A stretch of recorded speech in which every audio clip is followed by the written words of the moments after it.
This your boy Greg. We the co-pilot from coast to coast. We do the most of West Your Flight, whatever it is, we got you covered. Hey man, so what's going on today, Greg, man? Same as usual, man. Back on the road, man. You get what I'm saying? Came through the crib for a split second, man, and I'm back at it. That's what's up, man. Happy Tuesday for all our listeners today, where we may be listening from, man. And we got a dope show prepared for y'all today, man. So we ain't gonna waste y'all time, man. So let's get right into it, man. So the first thing we want to talk about tonight, man, is the college playoff committee, man. Did the CFP get it right?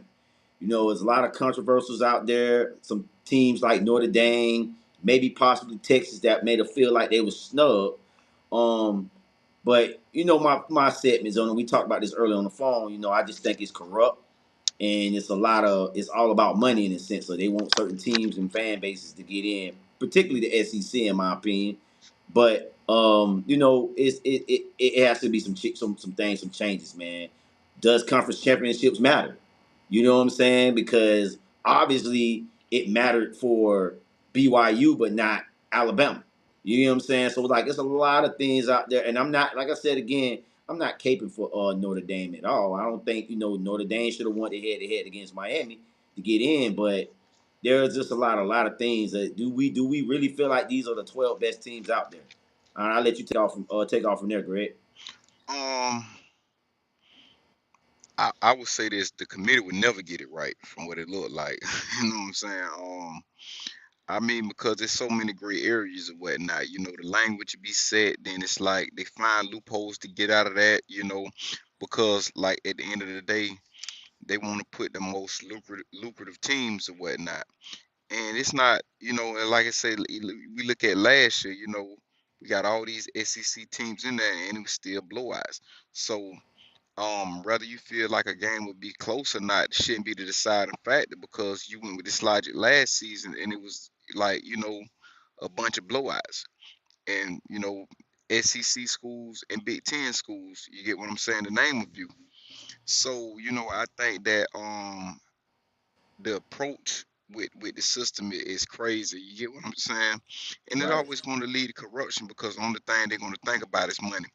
I think that with the expansion of the playoff, you develop room to be able to put these smaller teams in because it's going to be blowouts. It's inevitable. You get what I'm saying? It's like the NFL playoff. You know, the NFL playoff, these are the best teams in, and these are professional. But nevertheless, you always have blowouts. It's blowouts. You know what I'm saying? Even in the Super Bowl, the best two teams, and it's a blowout. And it's no different with the national championship. So, whether you feel that how good a game could be should not be the determining factor. The language was set. The conference champions, automatic bids. That was my interpretation. Maybe I interpreted the rule wrong, but that was my interpretation. That was a lot of people's interpretation. You get what I'm saying? So, let's start there. Um, Now when it comes to the Bama and Notre Dame issue, my problem wasn't that Alabama got in. You get what I'm saying? I think Alabama had I think they had a legitimate issue, but I do think that if this was another team outside of Bama, they wouldn't have gave the other team the benefit of the doubt. You get what I'm saying? My problem is more so with the fans that's complaining about the fact that Bama got let in. You get what I'm saying? Now, these was the same fans a couple of years ago that said that no way undefeated FSU team shouldn't be in the college playoff because it's going to be a blowout. It's not going to be a good game. They're not one of the best teams out there. You get what I'm saying? But these are the same people complaining that Alabama got let in over Notre Dame. Notre Dame deserved to be in. Bama shouldn't be in and everything like that. There because they got blowed out in the conference championship. Now, if I'm going to compare the two teams, I would say Bama is the better team if they're going by the same logic from a few years ago. If you're going by the same logic a few years ago, the best teams or whatnot, Alabama is the better team, is a better team than Notre Dame. You look at the strength of schedule. You get what I'm saying? Even if you want to do the eye test, you know, talent for talent on the field, Alabama is the better team. No matter how you put it, you know. But like I say, man, nevertheless, you're always gonna see the goalpost get moved. So my issue with everybody that's complaining about and it's not everybody, but those that complaining about Notre Dame should be in. But some of these people are the same people that say FSU shouldn't have gotten in the college playoff a couple of years ago when we had an undefeated team, due to the fact that they want to see the best teams. You get what I'm saying? So now what happened? You get what I'm saying? Alabama is the same team you wanted in a couple of years ago. Now you're complaining about Alabama getting in. You get what I'm saying? So Right. I can care less about the cries, but you know what I'm saying? People saying that, you know, um, Alabama shouldn't have got it. I can care less about that because you the same people that was advocating for Alabama a couple of years ago. You want to see them in over an undefeated Florida State team. You know what I'm saying? And if we're being honest, like I say, to go with their logic a couple of years ago, Alabama is a better team than Notre Dame. The resume says it. When you look at Notre Dame's schedule, what top school have they beat? What top program have they beaten this year? You get what I'm saying? That can, nothing they got stand up against Alabama. You get what I'm saying? Um, then when I look at like schools like Duke, and that goes back to when I say the language that was set by the conference champions. You know, um, Duke should about, what I'm saying? Now, do I want to see Duke? Do I care to see Duke? No, I do not care to see them in there. You know what I'm saying? But they rightfully deserve the right to be in if we're going off, what I'm saying, what was Conference stipulated. championship logic. Yeah, the conference championship. They want every team in that conference had a chance to play for the conference championship. Everybody had a fair shake. No team went undefeated in the ACC. You get what I'm saying? So when you look at Miami, Virginia, Georgia Tech, all these teams had a chance to play in a weak ACC team. You know, in a weak ACC conference. None of them showed up. It was out of Virginia and Duke. Duke showed up. Virginia didn't even show up. They were supposed to be a better team. Duke won. They deserve the right to be in. So I just say, man, so I say all that to say this, man. They're never going to get it right. This always going to be an issue.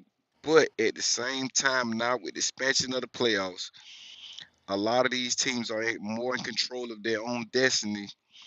And it's no way you should be losing all these games and complaining at the same time. You get what I'm saying? I got you. My thing is with that, and I push back a little bit on that, and I agree with Eugene on the comment because the thing is the fact that when you look at this Alabama team, man, we have to look at the losses. You lost to a 5-7 Florida State team. First, I mean, and you got dominated. Then Hmm. you mess around in the SEC championship game and got dominating that game, blowed out. And when you look at the Alabama team, just across the board, man, yes, there's a possibility that they could be better than Notre Dame. I'm not Right. gonna sit here and say that, but I feel like right now, when you just look at this Notre Dame team versus Alabama team, I feel like Notre Dame is playing the best football right now. They're on a 10-game winning streak. You get what I'm saying? And then when we're gonna sit here and say, well, like I'm not caping for Alabama for Notre Dame, but I'm just playing devil's advocate in the sense of, okay, if we're gonna say that Alabama is one of the 12 best teams, then you got other teams out there that might right now are playing better football than Alabama. I think Notre Dame was one of those teams. I thought Texas was one of those teams. Hell, I got Eugene also saying Vanderbilt had a better record than Bama too as well. You know what I'm saying? But I mean, you got teams out there that I feel like that was way better than Alabama right now that are playing better football. You get what I'm saying? And Hmm. I think that the SEC and the committee felt like, okay, just because Alabama beat Georgia, that they give them the right to get in, and they lost to them in the conference championship, so that means that they're still one of the 12 best teams. But I'm like, bro, if you're just looking at the eye test, I feel like right now Alabama got in, bro, and I'm gonna be honest with you, bro. I feel like they gonna get beat the first game. I think Oklahoma gonna get them. I dropped the AI video on it yesterday, man. I think Oklahoma beat them in the first game, man. I don't see these guys getting out of the first round. I think it's gonna show that they made the wrong decision again. And you got to remember too, the year that Florida State got snubbed, who they put in there that year? They put Alabama. They That's why put I just brought Alabama in up. there, Yeah. exactly. So I think history will repeat itself again, and Alabama will get exposed again for being a fraudulent team that didn't deserve to be in again. And so I just, man, I mean, I just think that when you look at this whole thing, man, it's just cricket. I mean, you don't have no football guys making these decisions, man. You got people that's making decisions that I don't feel like they need got better guys in the room making these decisions. I'd rather Right, have a Nick Saban or a Urban Meyer or somebody on the board like that that's making these decisions. This dude, Jeff Sankey or whatever the fuck is the commissioner of the college playoff. I don't know what he do, man. Is he like what? I don't think he's a football guy. I think he like work for like ABC. He like work for TV. He like in TV or some shit. right. It Yeah, just it's don't make definitely sense, man. it's definitely corrupt. It's definitely corrupt, man. You get what I'm saying? And it's crazy, man. And I always bring this up, and I'm glad it's coming to the light because it was one point of time when it was only brought up when it was the players, and you got to think business been corrupt for a long time. You get what I'm saying? So when it was the players or whatnot, they used to always get brought to the forefront. Now it's a different story. It's blatant now. You get what I'm saying? Right. And like I say, man, I don't have a problem with somebody saying that Notre Dame should have been in over Alabama. Like I'm not advocating for neither team. You get what I'm saying? Right. I think both, but I just think that Notre Dame has a valid point, but I also think that Alabama has a valid point as well. The thing with Notre Dame is also this too. You're not playing in the conference championship. You get what I'm saying? Who's to say if Notre Dame was in the conference that they wouldn't have lost as well? You know what I'm saying? So that's another issue. A team make it to the conference championship, they get left out. You know, so it's like, and this is how they looking at it from their standpoint. Are you going to penalize Alabama? You know what I'm saying, for accomplishing more but falling short in the championship game. Now, my biggest knock with Alabama is this: you lost to Florida State in the beginning of the season. You get what I'm saying?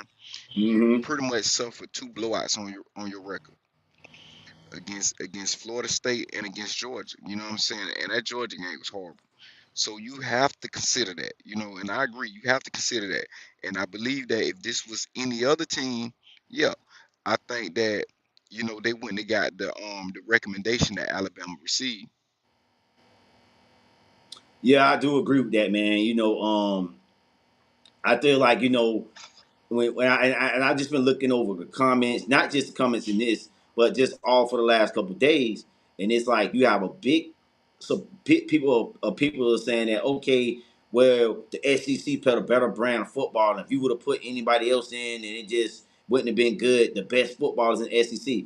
I'm not debating that the SEC is not the best conference in college football, but we have to be fair. If you lose, you lose. And regardless of what conference you in, if a team from say the Big Ten or a team from the ACC or whatever do what they need to do to show that they deserve to be in the playoffs, we got to put the right team in the playoffs. Now, I'm not going to say deserving because deserving mean that we just giving them based on merit or we giving it to them based on because you know we feel like they deserved it because they did they had a good record or whatever. I was saying the best teams. Can we get the best teams in there? And I think the only way you can get the best teams in there, you got to have some football guys in there, man. You got to have somebody in there that know what they doing, and when Right. they go in there, you know what I'm saying. They're picking the teams based on like criteria. Certain criteria is like like with a head coach like I gotta keep throwing up like Urban Meyer, somebody that knows what he's looking at when he's looking at championship teams. That's that one national championships. You know what I'm saying? And I think a proposal is if we're not going to count Alabama conference championship didn't count for them, we just need to get away with conference championships and do what the NFL do. Oh yeah. Play your games in the division. Whoever got the best division record, that's who represents the conference, and then everybody fight for wild card spots.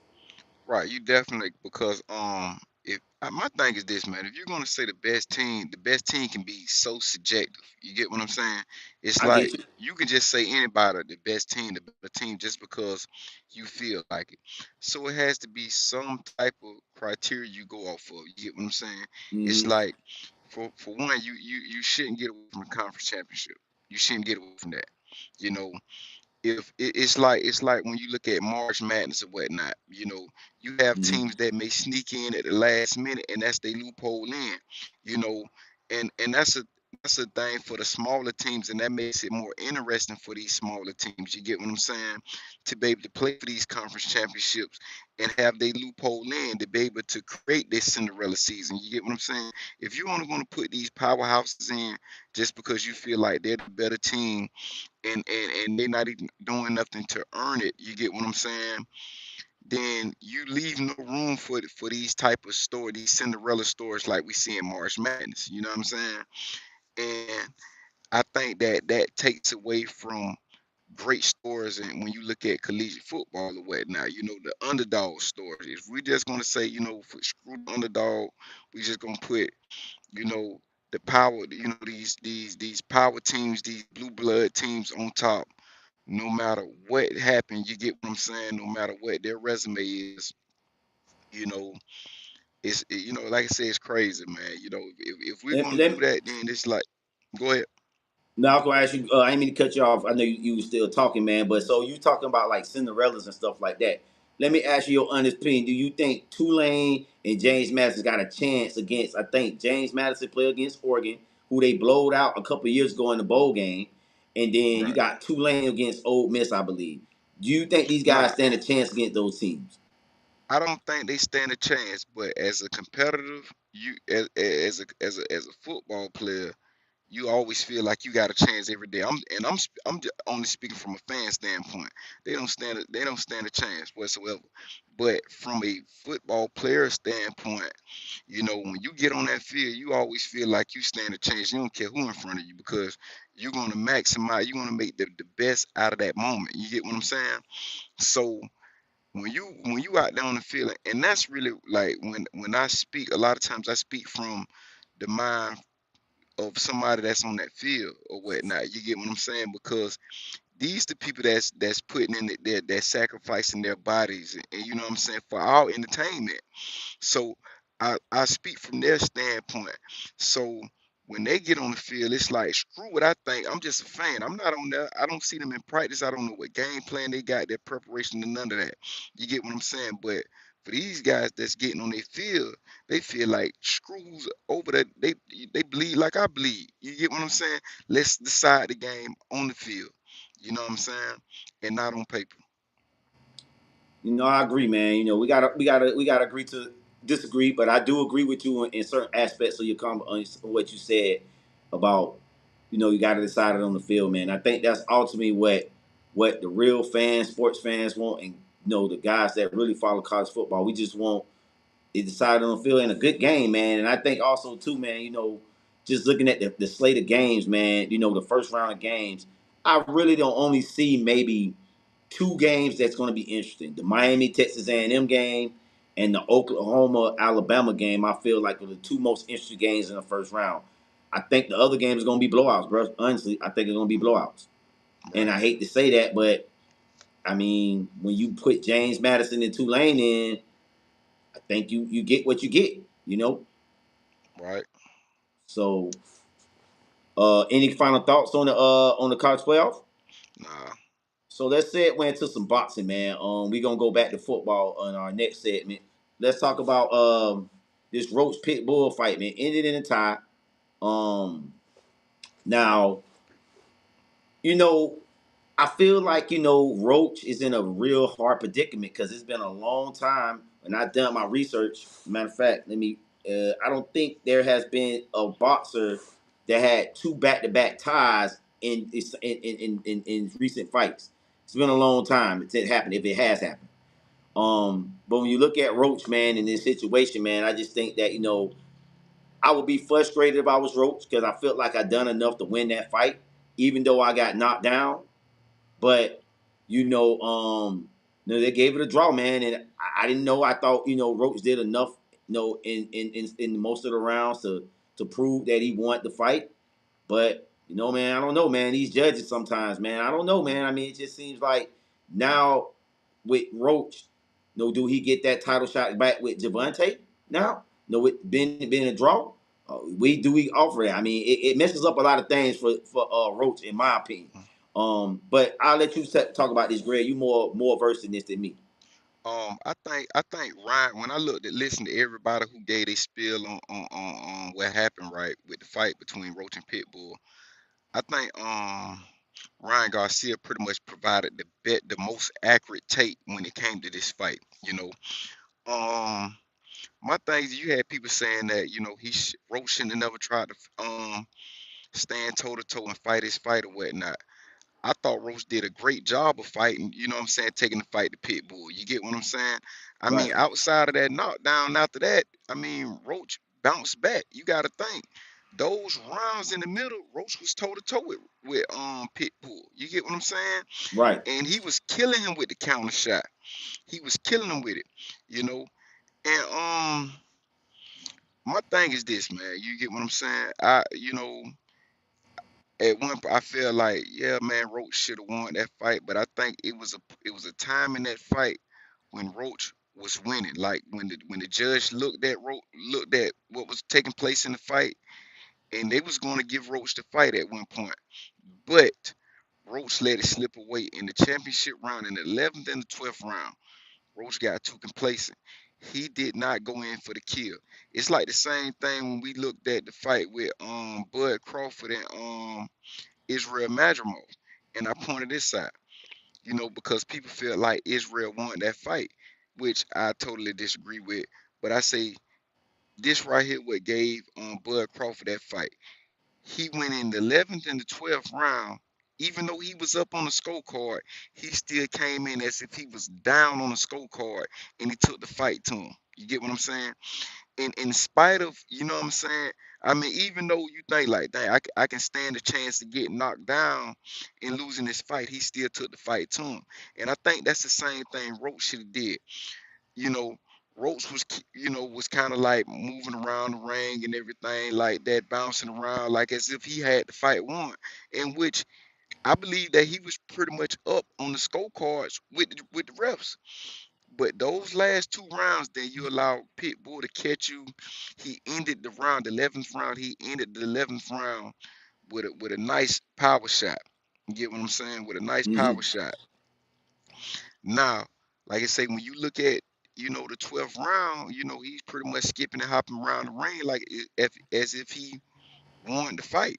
You know, no, you supposed to continue with the same energy you had towards those middle rounds when you was, what I'm saying, when you had started taking the fight into your, what I'm saying, when you started taking the fight. And I think that was one of the things that the judges looked at. You know what I'm saying? You gotta have that killer instinct.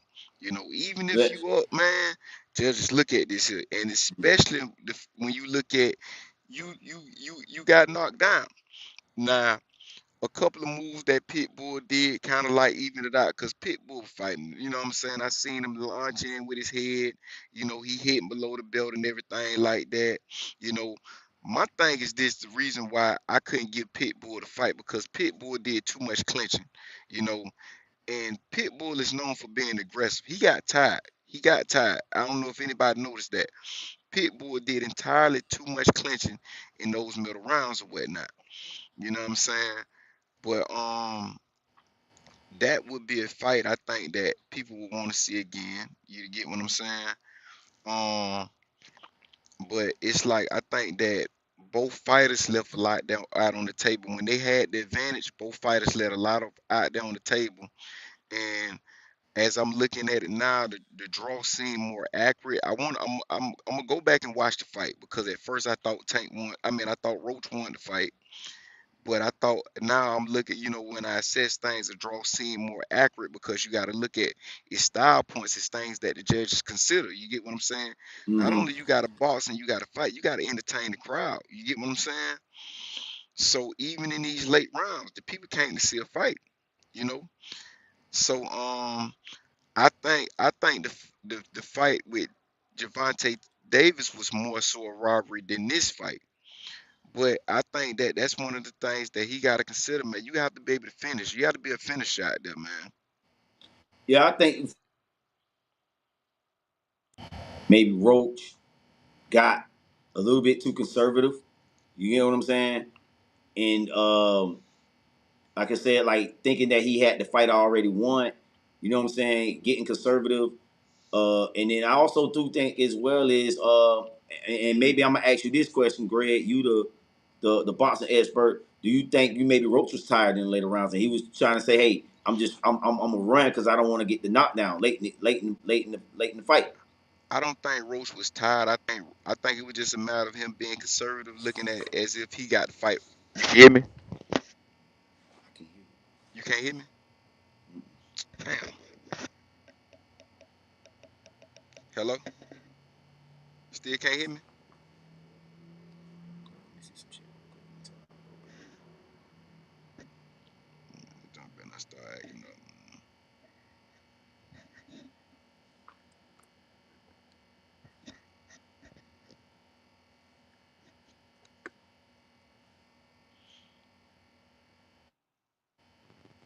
Still can't hear me? Yeah, I can hear you now. Yeah, Okay.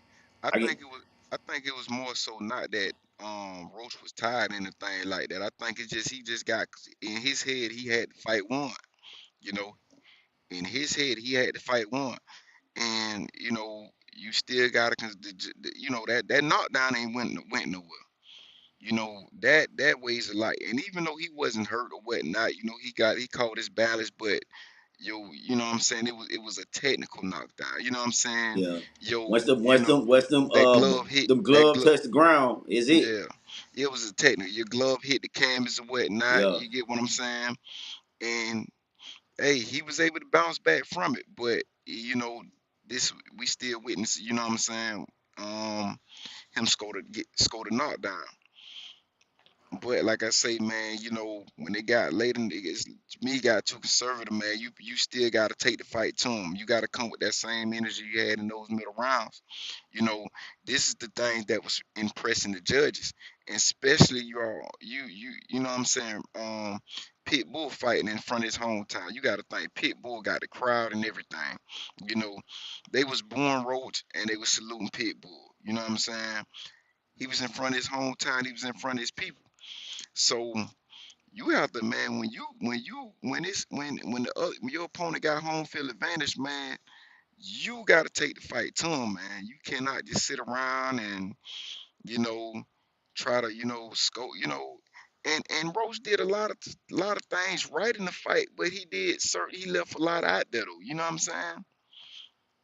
He And let with you know what that I'm with saying. that with that with that low blow, do you think Roach intentionally did it or was something that was like a accidental? Roach, Pitbull caught him a couple of times on the hip. Right. So, and that along with the headbutt, I think that it could is a chance. I'm leaning more towards it was intentional because he Mm, lead it with the head as well. You get what I'm saying? gotcha. Kind of like how your boy was. I still remember when he did the little headbutt thing with Floyd Mayweather. What's the one cat he knocked out that did that shit? Was it Miguel Cotto? I think. No, You think it went Cotto? it wasn't Cotto. It was somebody else. Cause I that's when the forgot. dude I dropped his remember. guard. He dropped his guard and knocked Waymail knocked him out. I Right. forget Yeah. who the cat was though. Yeah, but he headbutted him and stuff, and then he tried to my bad, touch gloves, and then he dropped his glove and pop pop. Yeah. But yeah, Exactly. that made me think about that. That's what that came to my head first when about the headbutt thing. Right. So, but I mean, I just think for Roach moving forward with Roach, man, like where do you see him at fighting now? Do you think he get another rematch with Roach? Do you think Tank give him a rematch, or is anybody out there that's like, hey, let's that they give Roach a fight? Because two draws, man, I don't know. And these both fights, I felt like both Roach fights were both entertaining fights. If I think we both can agree to that, they were Oh both yeah, of good course. fights. I think he get another fight because, like he says, he put on a good fight or whatnot. You get what I'm saying? Like it wasn't, like one of the things that getting talked about a lot, how these dudes is running and everything like that. Though he stood toe to toe with a slugger. Yeah, Like I say, people criticize him so he fought Pitbull fight, but I thought he did a good job fighting hit, pit bull fight. He did a great job. He won the middle rounds doing that. Outside of the round after he got knocked down, you know what I'm saying? He pretty much took the fight to him this with the same. You get what I'm saying? Right. And if you look at Roach too as well, if you go back to the Tank fight too, he was bringing the Tank too. I mean, he stood Right. tall. He stood with Tank. So Exactly. I don't. I feel like he should get another shot somewhere with somebody, man. You know what I'm saying? He's a very entertaining boxer. And he's one of those boxers that you know he got that grit in him. You know what I'm saying? And I think that hopefully somebody won't be scared to fight him though. That's the thing too. You get what I'm Right. saying? Because you can deter a lot of fighters too. But you got a lot of fighters moving up in weight. You know what I'm saying? So I think the only one that's really at 135, and that's Tank. Frank Martin moved up in weight. Devin Haney moved up in weight. Ryan Garcia, all these guys are moving up in weight, and so and he also moved up. He also what he went to 140 to fight Pitbull. Right. So I mean, yeah, I think yeah they fought at 140, I think. And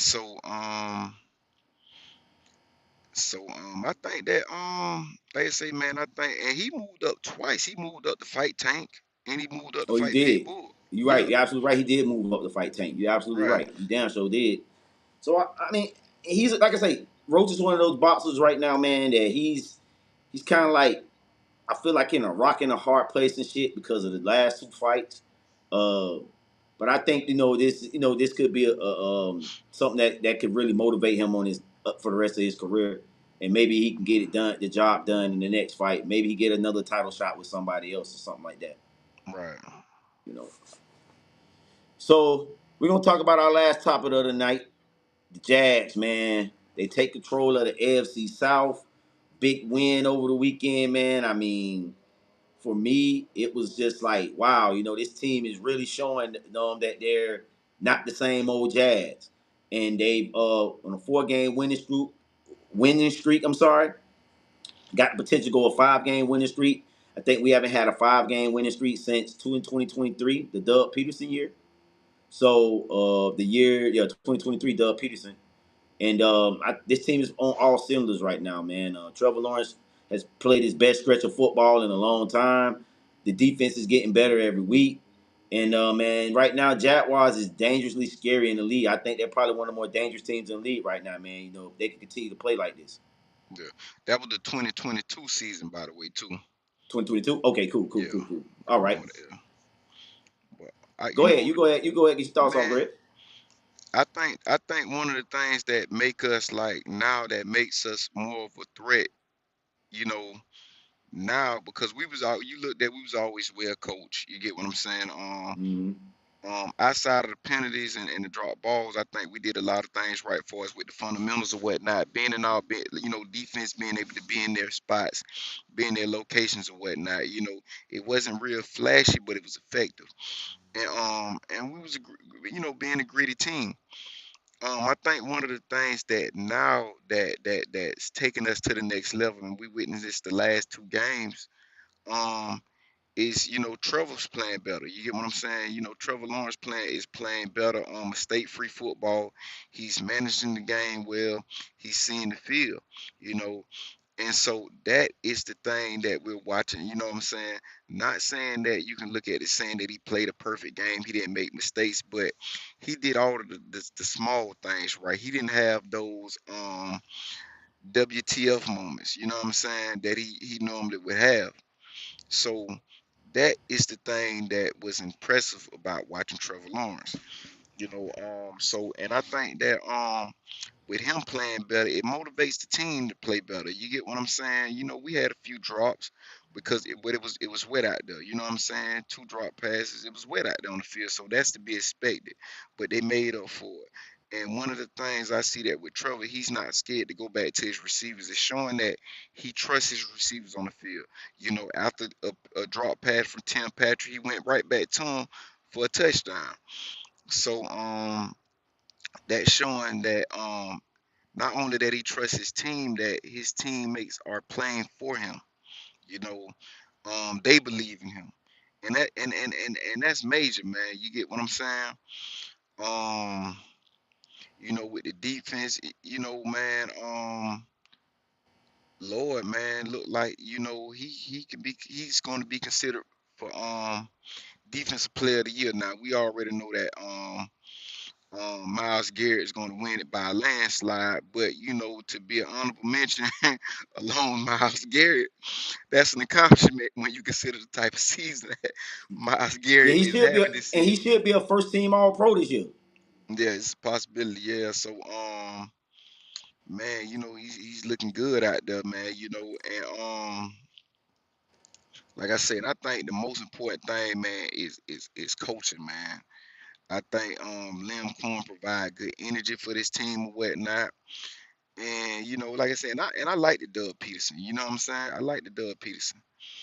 But I like Liam Cohen as well or whatnot. Unfortunately, it didn't play out for him or whatnot.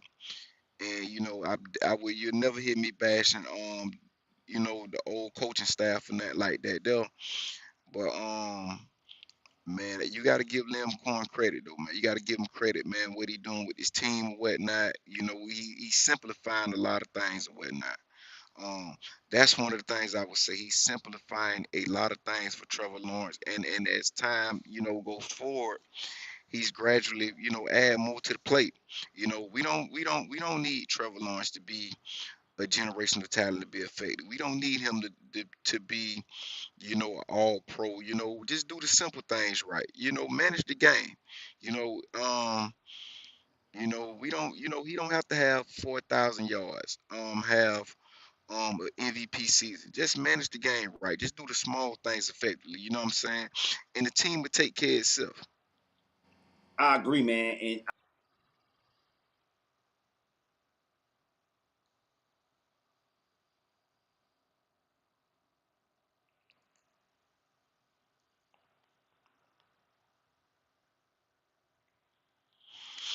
so I was watching the hunt today, man, and that's one thing I love about Liam Cohen.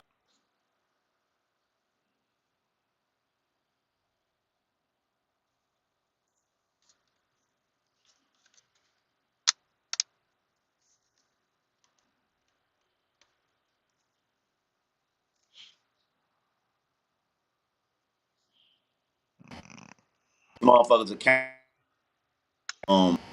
like he be telling these motherfuckers like, look here, man, hey, we gotta clean up some shit. Like he keep it real with them, and I think what's so different coaching style from Doug Peterson versus Liam Cohen, just from my opinion, from my obsession is like he don't sugarcoat that shit with them. Like he be blunt, brutally honest.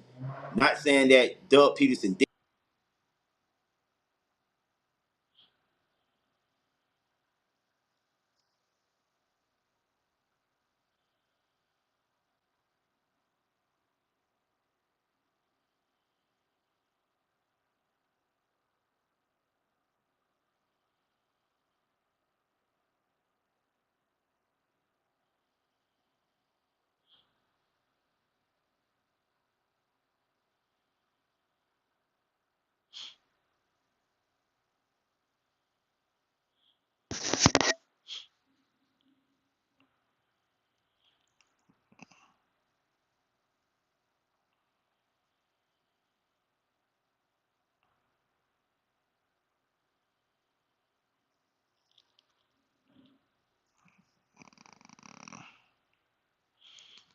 I'm the technical difficulty right now, man. I pronounced that wrong. Technical difficulty. Oh man, y'all bear with us for a second.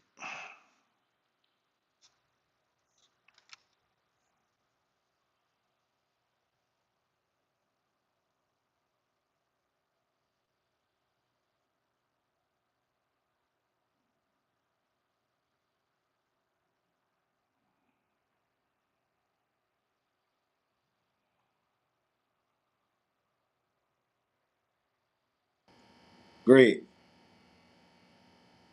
So we have a little bit of technical difficulties with our stuff right now, man. Okay. Oh, it's back Yeah, up. man. Okay. Yeah, man. We having some. I had to run a stability test on it, and it hopefully that fixed the issue. But Okay. But like I was saying, man, like when you look at Liam Cohen though, bruh, like just the way he talked to these guys, like it's more personal. And I think, by him being a younger coach, sometimes that kind of can connect more than you got a guy like Doug Peterson, who was an ex NFL player. He's more of a player's coach as well, too, and people like him. But I think he's still, he's a lot older than those guys. You know what I'm saying? He's an older coach.